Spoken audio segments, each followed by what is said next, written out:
दीपावली पर्व के ठीक एक दिन पहले मनाई जाने वाली नरक चतुर्दशी को छोटी दिवाली, रूप चौदस और काली चतुर्दशी भी कहा जाता है।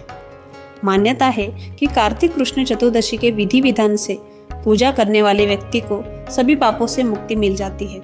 इसी दिन शाम को दीपदान की भी प्रथा है, जिसे यमराज के लिए किया जाता है। इस पर्व का जो महत्व है, उस दृष्टि से भी यह काफी महत्वपूर्ण त्योहार है। यह 5 पर्वों की श्रृंखला के मध्य में रहने वाला त्योहार है। दीपावली से 2 दिन पहले धनतेरस, फिर नरक चतुर्दशी या छोटी दीपावली। इसे छोटी दीपावली इसलिए कहा जाता है क्योंकि दीपावली से एक दिन पहले की रात के वक्त उसी प्रकार दिए की रोशनी से रात के तिमिर को प्रकाश पुंज से दूर भगाया जाता है, जैसे दीपावली की रात को। इस रात दिए जलाने की प्रथा के संदर्भ में कई पौराणिक कथाएं और लोक मान्यताएं हैं। एक कथा के अनुसार आज के दिन ही भगवान श्री कृष्ण ने अत्याचारी, दुराचारी, दुर्दांत असुर नरकासुर का वध किया था और 16,100 कन्याओं को नरकासुर के बंदी गृह से मुक्त कर उन्हें सम्मान प्रदान किया था। इसे उपलक्ष्य में दियों की बारात सजाई जाती है। इस दिन व्रत और पूजा के संदर्भ में एक दूसरी कथा भी है। रंतिदेव नामक एक पुण्यात्मा और धर्मात्मा राजा थे। उन्होंने अनजाने में भी कभी कोई पाप नहीं किया था, लेकिन जब मृत्यु का समय आया तो उनके समक्ष यमदूत आ खड़े हुए।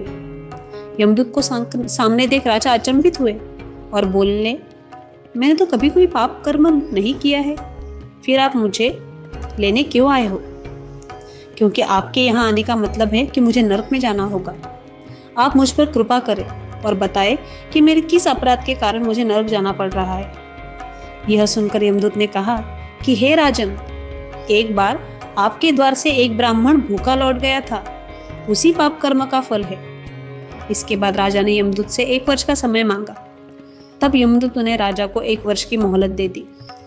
राजा अपनी परेशानी लेकर ऋषियों के पास पहुंचे और उन्हें अपनी सारी कहानी सुनाकर उनसे इस पाप से मुक्ति का उपाय पूछा। तब ऋषियों ने उन्हें बताया कि कार्तिक मास की कृष्ण पक्ष की चतुर्दशी व्रत करें और ब्राह्मणों को भोजन करवाकर उनके प्रति हुए अपराधों के लिए क्षमा याचना करें। राजा ने वैसा ही किया जैसा ऋषियों ने उन्हें बताया। इस प्रकार राजा पाप मुक्त हुए और उन्हें विष्णु लोक में स्थान प्राप्त हुआ। उस दिन से पाप और नरक से मुक्ति भूलोक में कार्तिक चतुर्दशी के दिन का व्रत प्रचलित है। इस दिन के महत्व के बारे में कहा जाता है कि इस दिन सूर्योदय से पूर्व उठकर तेल लगाकर और पानी में चीरी के पत्ते डालकर उससे स्नान करने विष्णु मंदिर और कृष्ण मंदिर में भगवान का दर्शन करना चाहिए। इससे पाप कटता है और रूप सौंदर्य की प्राप्ति होती है। कई घरों में इस दिन रात को घर का सबसे बड़ा बुजुर्ग एक दिया जलाकर पूरे घर में घुमाता है और फिर उसे घर के बाहर कहीं दूर रखाता है। घर के अन्य सदस्य अंदर रहते हैं और इस दिए को नहीं देखते। यह दिया यम का दिया कहलाता है।